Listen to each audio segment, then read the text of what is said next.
I was a hard-charging CEO surgeon. I was operating 14 to 16 hours a day. Oh my God. 7 days a week. I was 50 pounds overweight. I had full-blown diabetes, full-blown autoimmune disease, full-blown uncontrolled hypertension. I was a model of sickness. My biological age this January was 29. Whoa. Yeah.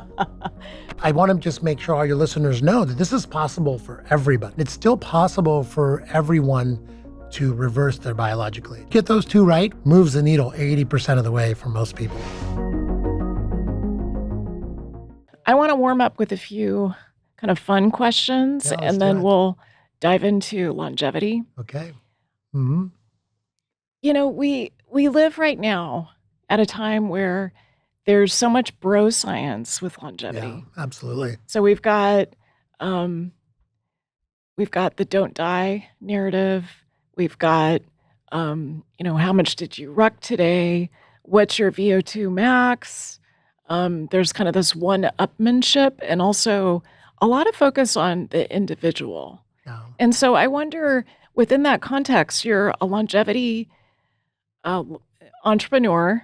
Mm-hmm. You're a board-certified surgeon. Mm-hmm. Are you still keeping up that board certification? I sure do. I keep it up. I take a test every year to stay board certified. Oh my gosh. Okay. Yeah. So what's your take on this narrative? Like Yeah. what are your thoughts? It's such a great question, actually, because, I've been doing, and I put in quotation marks, longevity medicine for 10 years now, before longevity was even a thing, and you have been too. And sadly, what I think's happened is longevity has become conflated with biohacking and this crazy amount of new data and all this stuff that's coming at us constantly in podcasts and in social media. And the way I kind of thought of longevity was not adding all these extra years to your life by using science, but really just making sure that you expand your health span, right? And so I'm actually going through a lot. I'm speaking a lot on stage, kind of rebranding the term longevity again to what I feel we really need to think about longevity as is how long do we feel incredible in this body that we have? That's my goal, right? Longevity is how long do we have our mind? How long do we have our mobility? How long do we have love and passion for life? For me, that's longevity. And if we Yes. get to do it for a couple more years, that's fantastic. But why not just reclaim these 30 years that we've lost to frailty, to Alzheimer's, to chronic disease? Why not reclaim that? That's 30 more years that's already built into our biology. That's what we need to do, right? This is potent. So Yeah. for healthspan, tell me your why. Yeah. Like, what do you want your healthspan for? So my why started actually 10 years ago when I went into this field. And it happened because the day that my son was born, it's actually 11 years ago, And he graduated from fifth he grade just today. graduated from fifth grade today. And you Yes. came to come join us on the Yes. podcast. I so appreciate it, Oh, Darshan. yeah. We're going to celebrate tonight. But it was so beautiful, the graduation, by the way. He's in Malibu Elementary School. And it's a small school. And, they have this cafeteria that they convert into the graduation Nice. stage. Yeah. And it was so cute because he went up on stage and the first thing he said, they asked him, like, what do you want to do? Well, they didn't ask him. Everyone gave a speech about what do you want to do? And he said, I want to follow in my dad's footsteps. I Aw. know. It was so beautiful. Anyway, my journey started 11 years ago. I was a hard-charging CEO surgeon. I was operating 14 to 16 hours a day, Oh my God. 7 days a week. It was ridiculous how much surgery I did. I was 50 pounds overweight, but worse than that, I had full-blown diabetes, full-blown autoimmune disease, full-blown uncontrolled hypertension. I was a model of sickness, What was the autoimmune disease? It was a really rare one called Coupe de Sabre. Have you heard of this? Oh. Yeah. It's a condition where your immune cells eat up a portion of your scalp. And so if you look at the left side of my scalp, it looks different than the right side because I have no subcutaneous tissue there. And my skull bone is actually super, super thin there. Wow. And that's from an autoimmune disease that I was on an immune suppressant for, Interesting. along with 10 other prescription medications just to hold all these chronic diseases at bay, right? Interesting. Yeah. And we also have to prevent you from having a brain injury. Yeah. Like any No TBI for No Darshan TBI for Shah. me. No, I'm Yes. very careful not to hit my head and break my skull. So anyhow, 11 years ago, my wife had just delivered our baby in the same hospital that I do surgery in. It was 10:30 at night, and I put my wife in my bed, put my wife and my newborn child to bed, and I had nothing to do, so I went down to the surgeon's lounge where I often hang out in between surgeries. I was looking for maybe a donut or, a cup of coffee or something, and I go down there And you're such an extrovert, so you're probably looking for a conversation. looking for a conversation. So he was around for me to bug.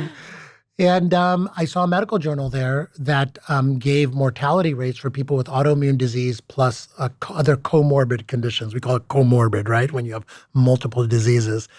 And that was the day my Y started because my son was just born. And I had found out from that journal article, it was JAMA, Journal of American Medical Association, that a 50% chance of dying in the next 20 years, all-cause mortality with this combination of autoimmune disease plus other comorbid conditions.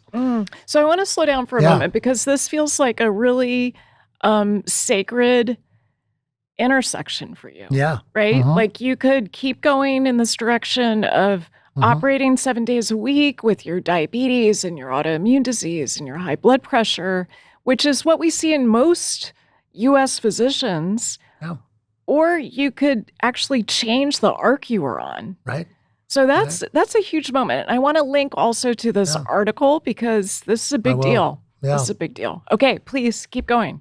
Yeah. So, I sat there reading this article, doing the math, and I was like, I have a newborn baby upstairs in labor and delivery, and here I am living this life, and I might not live long enough to see this kid get married or graduate from college. So, that was a really tough moment for me, and I just thought I had to make a change. But sadly, as physicians, we don't know how to change this trajectory. We don't get taught how to reverse these things. No, not at all. There's no impetus to teach us how to reverse it. The entire purpose of medical school, in my opinion, my medical school, which was a great medical school, it was amazing. They were so ahead of the curve on everything they taught us, but it was still how to diagnose a disease and what is the pill that has been shown in randomized controlled trials to cover up the symptoms of that disease. That's right. A pill for every ill. Yeah. And let's mask the symptoms. Right. No talk of reversal, right? And to me, I did what a lot of people do. I was like, there have to be smarter doctors than me because I don't know what to do. So I'm going to go to Beverly Hills. I'm going to get a concierge doctor. I'm going to spend money to get healthy. Yeah, let's throw money at this problem. Let's throw money at this problem. I thought I could buy myself to health, right? Which a lot of people do. Just look at like gym memberships and, all the supplements we buy. You try to buy your way to health. And the reality is I did not find health there. I just found more prescription medications. I went from 10 medications to like 14 medications, including Prozac because I was depressed about the whole situation, right? Right. Yeah. And I just realized that this was not the way, and I think a lot of us, when we hit kind of a brick wall, we have different ways of kind of getting out of that mode, right? Some people, they just say, woe is me, this is the end, I'm just going to have to live with this. Other people try to maybe find support in their current situation. My only way I know of dealing with a situation is to just learn more, just learn more. And just, even if I don't figure it out, at least I learned everything about it, right? And so I learned about nutrition by getting a nutrition degree. By the way, that still didn't help, believe it or not. Even though I learned a lot about nutrition. Did you learn conventional nutrition and not personalized? Like, is that kind of That's the exactly story? Right. Yeah. I learned the kind of nutrition that they teach to treat people in the hospital, Yes. right? And so it was still conventional nutrition. It wasn't functional nutrition. It wasn't really about the source of our food and how to cook it. So then I went and learned another form of nutrition through a functional medicine course. And through that, I discovered functional medicine. I discovered, Jeffrey Bland, Mark Hyman, all of our friends that we now hang out with. And I learned a lot from them. And I turned my health around miraculously within 8 months. Okay. So Yeah. the 8-month turnaround. And just to get into the weeds for a moment, what did you take at the Institute for Functional Medicine? Like, what sort of started to connect the dots in a Yeah. different way for you? So they had just started doing their certification program. So Yes. I took their first module of their certification. And then I was going to do the second module, but before I, AFMCP, like yes, that? Yes. right, Gotcha. exactly. Gotcha. Yeah, yeah. And I was going to do the second module, but I took a little detour and I took the nutrition course first. Yeah. And then I went and took the rest of the modules after that. Okay. Yeah. Gotcha. Yep. Fantastic. And you know what's crazy is I actually did do a course by another institution. I won't name it, about 10 years prior to this, and supposedly an anti-aging medicine. And I did not learn anything except how to use, more medications to anti-age, supposedly. But I really found my own personal wellness in root cause management, using Yes. functional medicine. Yes. Yeah. So we probably don't have your biological age from 11 years ago when your son was born. But what do you imagine? I mean, I imagine you do have data now on your biological age. So Yeah. can you walk us through that? Like, what is biological age? I know you measure it at Next Health. Yeah. Tell us about how you measure it and what you imagine has changed with your biological age. Right. So biological age is a term that's also been kind of like thrown around out there. And you mentioned, don't die and their whole aging Olympics that they have. And there's a lot of different ways to measure biological age. Now, the way I actually do have it measured from 11 years ago, believe it or not. Oh, Yeah. telomeres? Yeah, telomere age, right. Oh, Because I went to a yes. TED talk and the Nobel-winning scientist had discovered telomeres, had just started a telomere testing company. Elizabeth Blackburn? Elizabeth Blackburn. Okay. I have a picture with Go Elizabeth. Liz. Go Liz. Such an amazing woman. She was Yeah. on stage, she did a talk. I came up to her afterwards and she's like, take one of my tests. And so I did. So I have my telomere age from when I was 42 years old. Okay, drum roll. Yeah, What was it? 58. Ooh. Yeah. Ooh. 58. Okay, so plus 16. Yeah. Yeah. Plus 16 back then was my Okay. telomere age. Not the kind of result you want to get. No, but another like stark slap in the face that I needed to make a change. And by the way, I went to that TED conference, my first TED conference 11 years ago, and I did it as part of my educational journey through just educating myself about everything else I didn't know anything about, which, as you know, as a physician, we get so go down the rabbit hole with our career and our specialty that we don't learn about anything else. And TED kind of took me out of that rabbit hole and opened my eyes to everything else going on out there. It was an awakening. Yeah, it was an awakening for me. Yeah. Okay, so yeah. biological age, that's plus 16. You're 42. Take us to modern day. What's happening with your biological age? I just had my telomeres measured. January. I do it every January now. I use it as a scorecard for all of my health habits put together. How am I doing? Right. And so my biological age this January with a telomere test was 29. Whoa. Yeah. Okay, so you de-aged how much? What's the math on that? Yeah, exactly. Right. It's Some 58 to 29. 58 to 29 plus the 18 or the 10 extra years or 16 extra years I had for my first telomere test. So round about 30 years I de-aged Wow. according to my telomeres. Yeah. That's very cool. Yeah. Now, there's a lot of other ways to measure biological age. And so I use a true age test, which measures methylation patterns on my DNA. And even though it's not as good as my telomere test, I use the telomere as my scorecard year to year. But it's still pretty good. I'm 52 right now. My methylation clock says I'm somewhere around 40, which is great for me. I'm so For happy sure. about that. And I want to just make sure all your listeners know that this is possible for everybody. It's not just because I'm a physician in this field.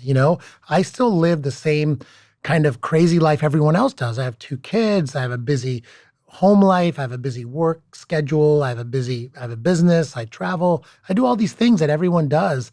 And it's still possible for everyone to reverse their biological age, I believe. It's such a good point. And there are so many metrics now that people are paying attention to.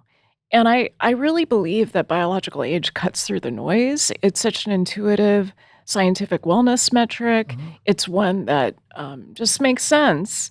And our friend Kara Fitzgerald, I think, has taken this to a level that most people can achieve, which is inside of 8 weeks, with some basic changes in nutrition, you can de-age about 3 years. Yeah, that's pretty amazing. Yeah, so we'll reference some of her research in our show notes too. Yeah. So your why is that moment when your son was born, Mm-hmm. and going down to the doctor's lounge, kind of hunting for a donut. I know Mm-hmm. that feeling. I Yeah. had many of those late nights as an OBGYN. Right. And fast forward to now, you've got this amazing combination of understanding what the world most needs with healthspan and with longevity, and the work that you do at Next Health. Mm-hmm. So tell us about Next Health, kind of the evolution of it. And I send a lot of my patients to Next Health Thank to you. get various protocols. So tell us about the birth of that and what it's meant for you. Yeah.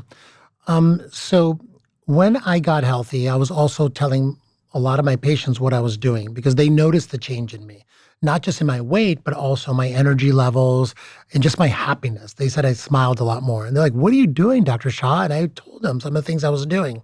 And guess what? They started also getting better too. So I just said to myself 10 years ago now that I want to actually start a clinical practice of what I'm doing, completely separate from my surgical practice, where I can just talk about the things that I did and bring this to more people. And so I opened a separate office 10 years ago and I called it Next Health because I really believed it was a next iteration of healthcare, you know? And the way I looked at it was there were 4 verticals of what I was practicing. It wasn't just functional medicine, which was a huge cornerstone of it, but the other verticals were lifestyle medicine. So really getting your nutrition, your sleep, your exercise, your stress management right. And doing this in a more N of one fashion, where it's not just a shotgun approach of trying 10 different diets, but really figuring out what works for the individual. You just used my love language when Which you is said what? N of 1. Ah, I love it. So Yeah. what is N of 1? Yeah, N of 1 means that, traditionally we're taught that you look at giant studies, randomized controlled trials on hundreds and thousands of people, and then you put those together in a meta-analysis. Now you have tens of thousands of people in a study. And what you get reported is what works for the most people in the middle. The population. The population, average. the average population. But if you look at the population, it's always on a bell-shaped curve, meaning that from the average, there's different standard deviations of people away from what works from the average. And I happen to be 2 standard deviations away on my diet from what works from the average, on my hormones, what works from the average. And so until you start knowing what works on your individual biology, a study of one person, you really are going to be wasting a lot of time, money, and energy trying different things that other people shout from the rooftop works for them, And so using your own data on your own biology, trying different things and figuring out what works for you is really, I feel like that's the gold in healthcare. It is. It's really how we figuring that out. personalize. Right, exactly. And it's really precision medicine. It's the number one tool. Okay, so I interrupted you when you were talking Yeah. about your verticals. So Yes. lifestyle medicine, N of 1 experiments is kind of a horizontal through these, yes? Yes, Or I don't want to experiments as a horizontal through all of this. Got it. But lifestyle medicine is what I believe we have to get right first. Because unless you get that right, none of the other stuff is going to be as effective. Yeah, right? you can't out-supplement Exactly. a poor diet. Exactly. Second vertical is functional medicine. Now, this is the root cause medicine, focusing on aspects such as hormonal health, gut health, emotional health, the detoxification of your lifestyle, all the stuff that was poo-pooed and thrown away by traditional medicine. Totally. Right? And still is. Exactly. So that's vertical number 2. Now, just doing these 2 moves the needle 80% of the way for most people, right? And you get those 2 right, which takes 6 months, 8 months, which is what it took me. A lot of my patients I talk to about this, it takes them that long or even maybe a year before they get that all kind of in order. Then we can really talk about the third vertical, which is preventative medicine. Now, preventative medicine is really top of mind for many people that I see.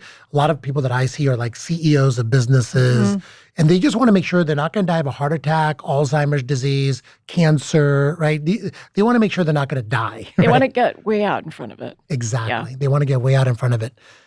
What I say about this vertical is that we have had the tools and the technology available in Western medicine for 50 years. We just don't use them early enough, right? That's right. Right? So I want to bring all those tools and technologies 30 years ahead so that when you look at the CDC's top 10 causes of death, those don't apply to you anymore. Those are all orphan diseases as far as you're concerned. Totally. Because you never have to go there, right?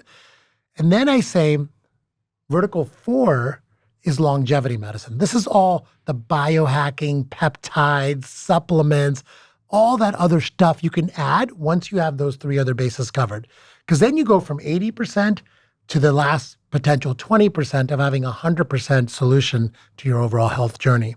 But it has to kind of go in that order, and it has to be looked at as you want to start in one place and going to the biohacking stuff last, because a lot of people, like you mentioned, like longevity medicine has just turned into all the biohacking, That's right. And people are disappointed because they don't get the results they want from the peptide. They don't get the result they want from the supplement. They're like, what happened? Well, it's because you use that to take you 80% of the way when that all that stuff really brings you 10, 15, 20% of the way additional on top of the other things you're doing. Darshan, this is so hot. It's like the right sequence. It's so comprehensive. It's this nexus of where we stand right now with the data that we have access to, as well as the explosion of big data flows and AI. So I love what you're doing. So talk to me about purpose, meaning, and connection, and how that overlays on these 4 verticals. Yeah, I mean, when I talk about purpose, meaning, and connection, I always make that part of the fundamental lifestyle medicine piece of this, right? It really has to be part of everything that you do. I think that because I found my purpose the night my son was born is the whole reason I'm here on this podcast with you today, right? I really had no purpose back then. I was just trying to, be perfectly honest and transparent, make as much money as I could and just work as hard as I could because that's what I thought I was supposed to do, and I went to school for a long time, had a lot of debt to pay off, then I became a surgeon. And, the more I was in the operating room, the more I could just practice my craft and do what I thought I was supposed to do. But it really was purposeless day to day to day, right? Although I would say, I know you well, Darshan. Yeah. And even then, before you found functional medicine, even before that dark night of the soul in the doctor's lounge after your son was born, I imagine there was a way that you were deeply serving your patients as a general surgeon. Yeah. And that was, yes, I graduated with a huge debt too. Yeah. And I get that part, but I imagine that you were upholding your Hippocratic Oath. Oh, absolutely. And there was a profundity to it. Yeah. Well, I think my purpose back then was a patient coming up to me and saying, you saved my life. Yes. Thank you for taking care of me. Thank you for making me feel the way I do. Yes. You changed my life. That was my purpose day to day. Yes, and it was one-on-one. And I take your point that you're Yeah. talking about an impact that's much bigger Yeah, exactly. in terms of rethinking our medical system Yeah. and rethinking what's possible Yeah. in terms of the aging process and how all of these pieces that we never got taught about could come together. Yeah, absolutely. And now, I feel like I found my purpose because Next Health, right now we have 10 locations. We're opening another 20 in the next year. Oh my gosh. Yeah, I really... How's your sleep? It's actually pretty good. I last saw you in Barcelona. We were jet lagged, but having a great time at dinner. My I don't know, my superpower, which is also my weakness, is if I'm not in bed by 9 o'clock, I'm totally useless. Like I'm falling asleep at the dinner table. I'm the same. Yeah. Yeah. So Not really I try to party make girl. it to bed by 9:30. But anyhow, my purpose now is I really feel like, Next Health and many other clinics like it are creating a new system of healthcare. Like we have our Western medical system, which is the old sick care system. And thank God we have it. If you get diagnosed with cancer or hit by a bus, you need that system. Yeah. It was never meant to keep you healthy or reverse chronic disease. Totally. We need a new system of clinics, clinical practice of this new kind of medicine that is focused on healthcare, that is integrative, that is functional, that is all the 4 verticals I talked about, and that is a component of emotional health, purpose, all put together and give people a place to go to interact with their own health in that way and practice N of one, right? Right. And that's what we're trying to create with our clinics that we're opening. How do we make this accessible and affordable? Yeah. I think, more clinics need to pop up, more doctors need to practice this. I think that if we have more scale, we can do more. I think that if we also have our government assist us in putting more dollars towards health versus disease care. Yeah, and reversal of chronic disease. And reversal of chronic disease. I mean, it seems so intuitive to us. Like, why don't we spend more money on reversing chronic disease? We'd save so much money in the long run.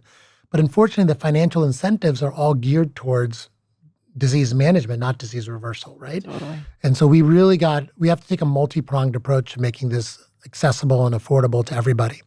And the prices are going to come down. Absolutely. Right? Absolutely. Yeah.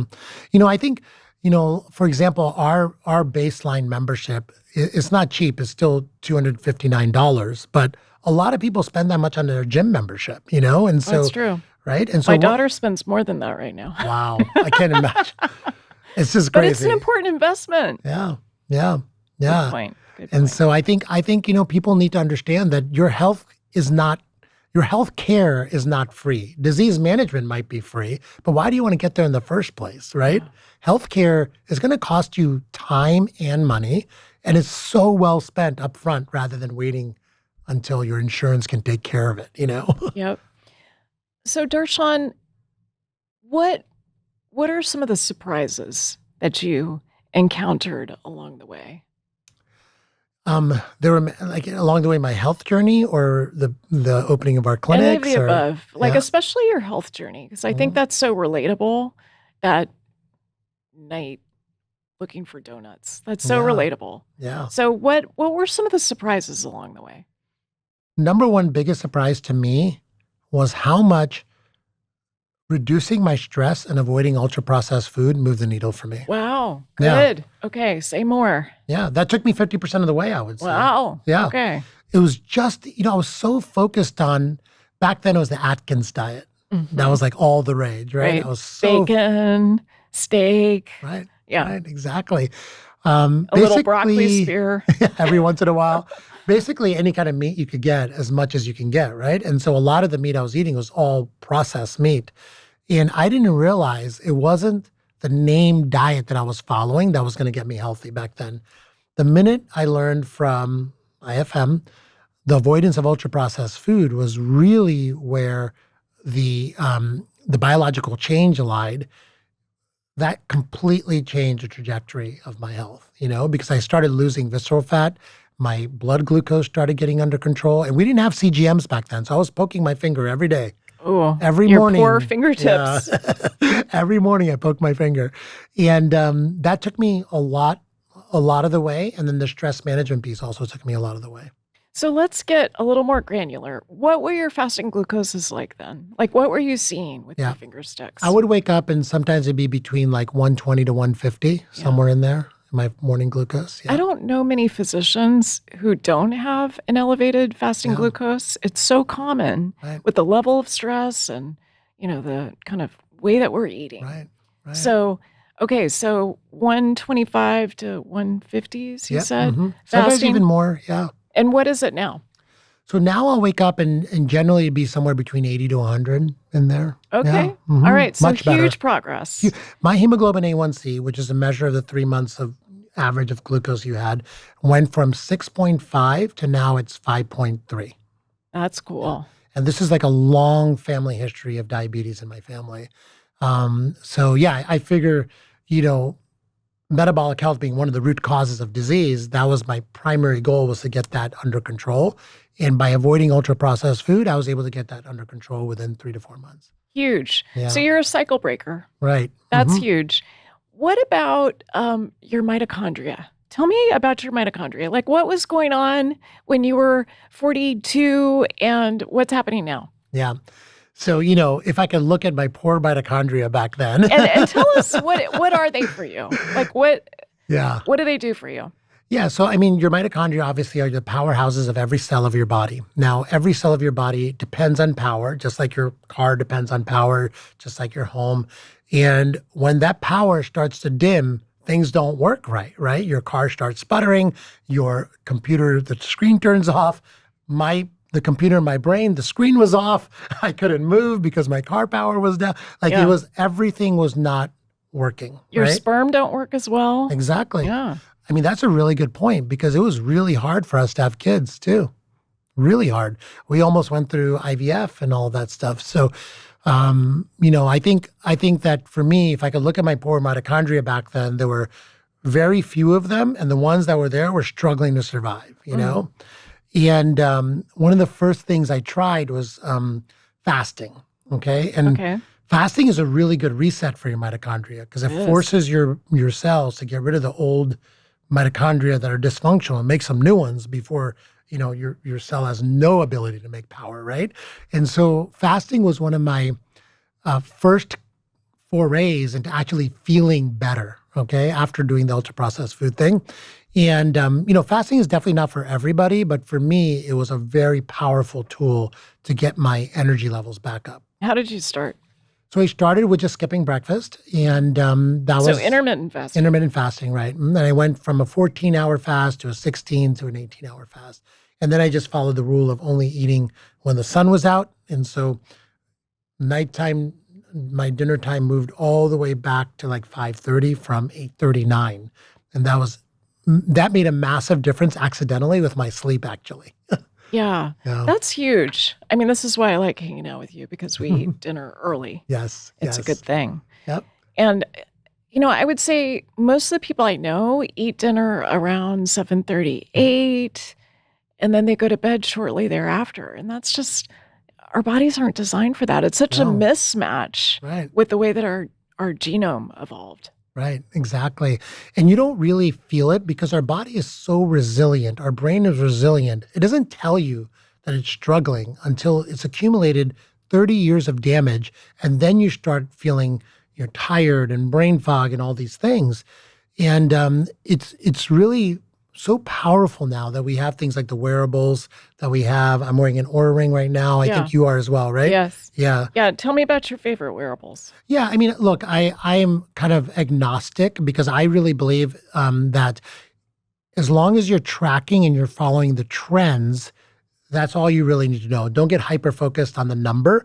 But I like the Aura just because it's an easy thing for me to wear on my finger. There's Ultra Human, which is another ring that's out there. A lot more companies are making rings, and I think for me, wearing something around my wrist, I don't wear a watch. Like I'm not wearing a watch right now. It's just uncomfortable for me. You have to find something that works with your lifestyle and Yeah. something that you're Most gonna. surgeons don't wear watches. Yeah, exactly. Yeah, I've lost so many watches in the operating room. But yeah, I feel that this ring works the best for me. But whenever I talk to my patients about a wearable, I'm very cognizant that health anxiety is real and too much data can affect people. But I say you don't look at the data. Let me look at the data for you, and I'll tell you kind of what's going on. You just don't even download the app, and after you set it up, don't even look at it. We'll Smart. look at So it how do you together. do that? Do you have a dashboard that you use with your patients to be able to track their data flows and Yeah. say, hey, your sleep the last 3 nights, your deep sleep was really low. What's going on? Your temperature is up. Like, how Yeah. do you manage that? Yeah, it's a little bit difficult because there is no universal dashboard out there. Every wearable has their own dashboard. So I just have them hand me their phone and get the app going, and I take a look through everything, and then we have a conversation about it. And so I find that's the most useful way of me having these conversations. Just be in front of somebody, pull out their phone, look at the data together, review, answer questions, etc. Some patients I'll do that once a week. Some patients will be once every month, once every 3 months. It just depends on how often I get to see them. Yeah, Yeah. that makes sense. Okay. Of course, I want to go deeper on that. I have a question for you because when I first met you, Mm-hmm. we were at UCLA. Yeah. You were hosting this health and wellness event. You were on stage with Andrew Huberman and Peter Attia, and Peter Attia was talking about his decathlon Olympics. And I wonder what your own version of that is. Yeah. Like, I imagine you've thought about that quite a bit. Like, what are some of the movements you want as you get older? Yeah. So test my mobility first day of every month. If I don't do it the first day, it's the second day of every month. And I record this over time. I love the systems you have. So Yeah. every January, you're looking at your biological age. Yes. And then the first day of every month, you're testing your mobility. So Yes. I'm keeping track of this, Darshan. It's good. I have a few tests that I do that are extremely important to me. I try to make it super complicated, but once a month I do about 5 different tests. One is a sit-stand test, right? Okay. So I sit down, crisscross applesauce, and get up On the crisscross floor. applesauce without using my hands. Yeah, Yes, that's yes. good. Incredibly powerful test to understand what your mobility is like, right? I also test my shoulder mobility by reaching behind my back and trying to touch my other arm. I test, yes, exactly. One arm up top, one arm Oh, back. Yeah. okay. So we're doing this. Those who are listening, we're doing a little. There you go. Well, Are your this is a fingers yoga touching? pose. Yes. Good job. That's awesome. But the problem is this side. Yeah. Because I have a torn labrum. Got it. Yes. But you can do it both sides? No, I can't. So I had surgery on my shoulder from years and years of surgery. So I know kind of where I can get to, and my goal is to get my fingers touching, Yeah. But as far as mobility goes, I also probably once a quarter, once every 6 months, I use this app called Built to Move. Have you ever used it before? Oh, is this Juliet and Yes. Kelly? Exactly. Yeah. The Starettes app. The Starettes. 2 of my favorite people in the world, the They're so Starettes. great. They're so great. They have this amazing app called Built to Move. And Makes you a supple leopard. yes, exactly. Supple Leopard. That was his book. But great app. And so I'll use that probably once every 3 to 4 months as well to test my mobility. But I also. So does he get you to put your shoe on, standing on one leg? Yeah. That's one of the things that it's not in the app, but that's one of the things he talks about, standing on one leg and putting your shoe on. So there's another challenge for our Exactly. listeners. Yeah, the balance. But there is a test that is in the app, which is the standing on one foot with your eyes closed as well. Okay. Yeah. But I think these are all really important measurements to do. And I'm so glad you asked me about this, because losing these functions, losing this mobility, it sneaks up on you. People don't realize how much they lose mobility, even month to month, until you're checking it, right? And then you're like, what happened? I used to be able to squat, without my heels leaving the floor. Now I can't do it anymore. When did I lose that? I hear this all the time. Totally. Right? Especially kind of 40 to 55. Like Exactly. that's the window where you lose mobility at an accelerated clip. Right. Men Right. and women. Exactly. And so, now I test this every month because it's kind of a reminder more than anything that I need to keep on top of this, So we have an event together in Arizona, and I Yes. feel like we might need to do some of these things on stage with our audience. What do you think? I agree. So I have this entire worksheet that I think that we should, give to everyone Right and on. have them do it themselves maybe before the event, and maybe we'll talk about this when we're on stage. I think it's a Okay. great idea. Good. Yeah, let's do that. A little participation with our audience. Exactly. Yeah.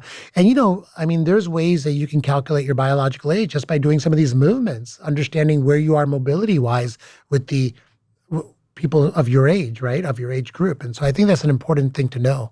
Yeah, I feel like mobility is a bit of a hard sell. Yeah. And, one of our jobs, tell me if you agree with this, I feel like one of our jobs as physicians is sacred marketing. Right. That we help people with behavior change, and we talk about behavior change and model it for others in a way that motivates them Mm-hmm. to be on board with it. And I feel like mobility is one of those things that unless you're noticing some reduced mobility, you don't really care about it Exactly. until you're like halfway in the direction of losing mobility. Mm-hmm. So how do we get people to care about it younger?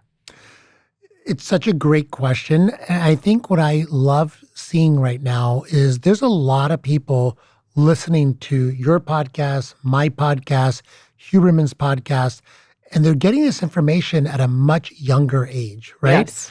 And The millennials, the millennials, exactly. the Gen Zs. Right. Because I know going to your primary care doctor, he or she is not testing your mobility, No. right? That's never going to happen. No. I hate to say, if there are primary care doctors out there doing this, thank God for you, but Yeah. most of them aren't. I'm a huge believer. Brad Jacobs is. There you go. Brad Jacobs, amazing doctor.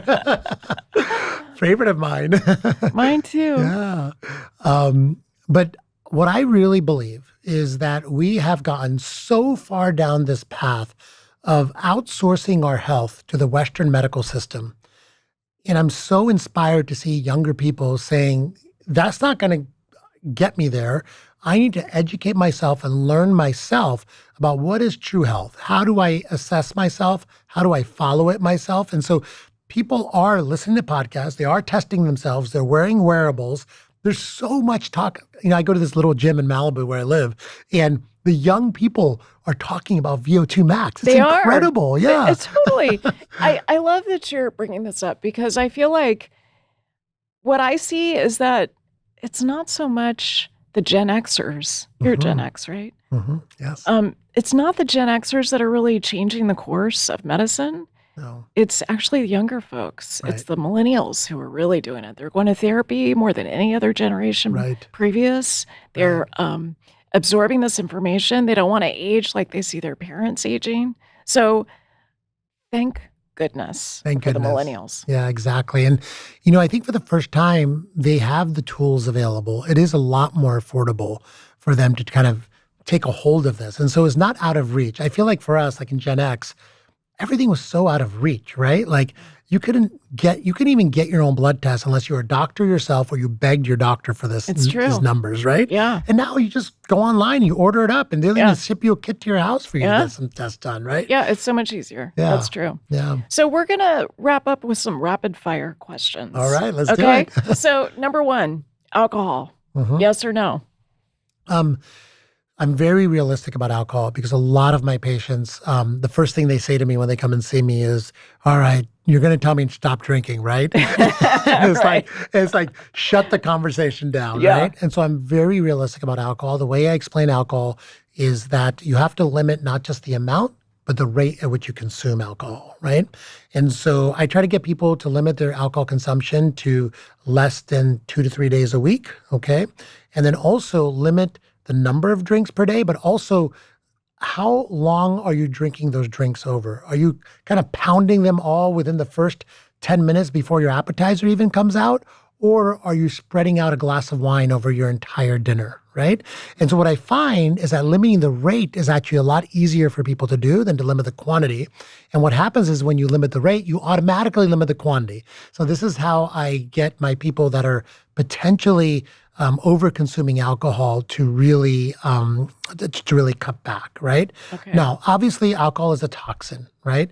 But also, our biology has evolved for millennia to detoxify us from alcohol, acetaldehyde, right? You just got to give it the opportunity to do so. You have to keep your Mine liver healthy. doesn't work very well, Darshan. Yeah, well, genetically, some people's don't, So thank you so much for the advice for folks who are listening. What about you personally? So me personally, I do like to enjoy a glass of wine or a cocktail every once in a while.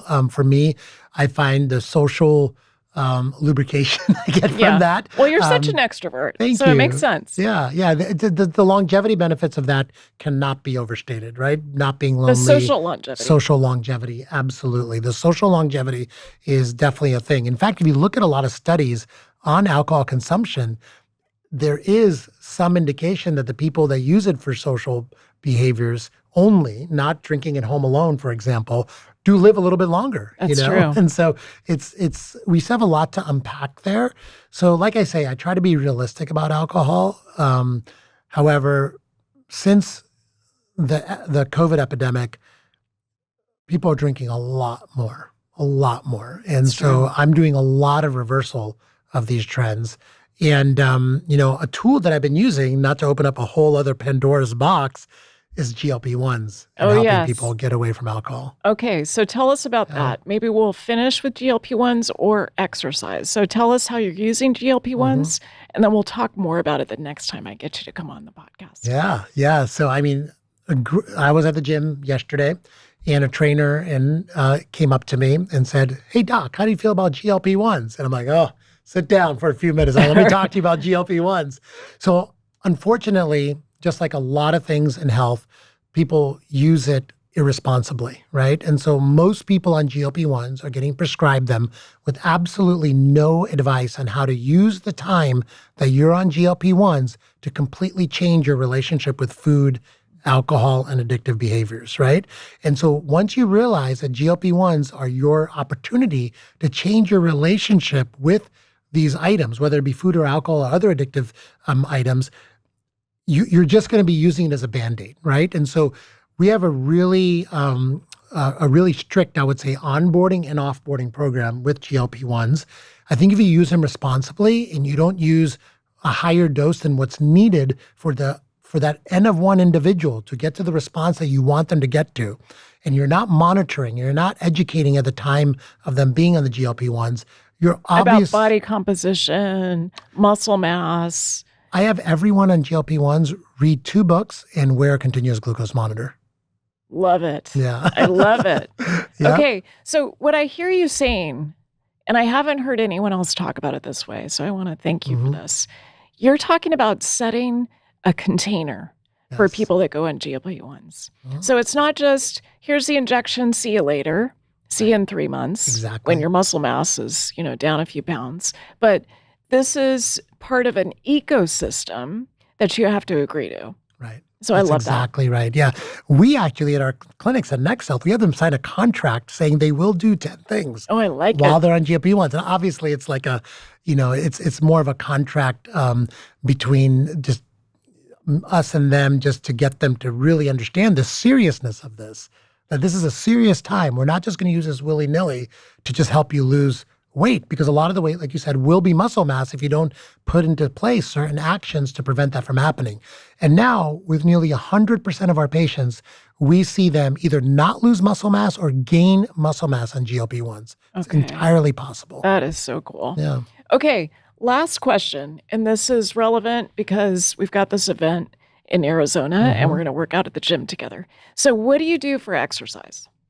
So my exercise routine is every single day, and I learned this from our buddy Rangan Chatterjee, who we talked about, who we talked with on stage actually, that I try to get in, no matter what, a quick win every morning with 10 minutes of strength training. So I have dumbbells at my house, and I just get 10 minutes in every morning as part of my morning routine. What did you do today?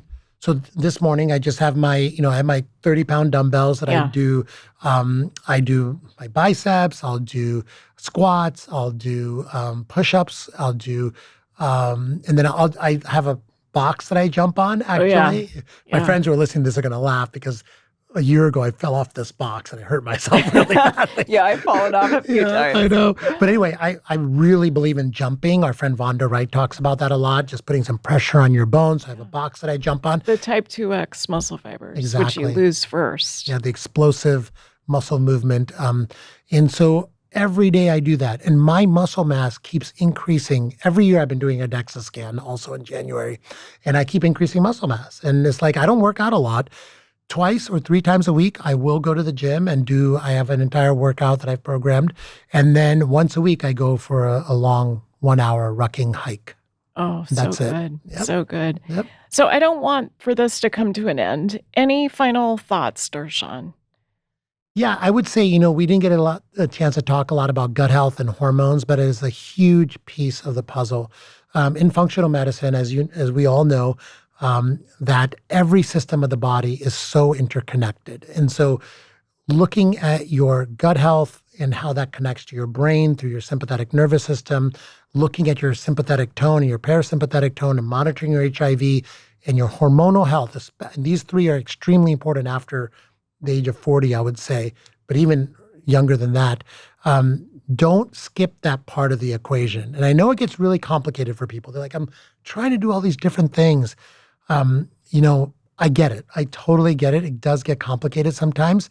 I actually have a guide on my website that I give to every single one of my patients, but you don't need to come to a Next Health clinic to understand how all these things fit together and what biomarkers really matter. It's just a simple 5-page guide that we can put the link in your show notes. Top of the show notes. Yeah, drshah.com/biomarkers. And you can download this guide. It'll give you the entire structure. You can do this at home. It's not as hard as you think. There's a few N of 1 biomarkers to follow, and you will get this right. Don't get overwhelmed. That's my biggest takeaway for all my patients. I start and I always end with that. Thank you so much, Dr. Darshan Shah. Thank Such you. a pleasure to be with you. Oh, this was awesome. Thank you so much.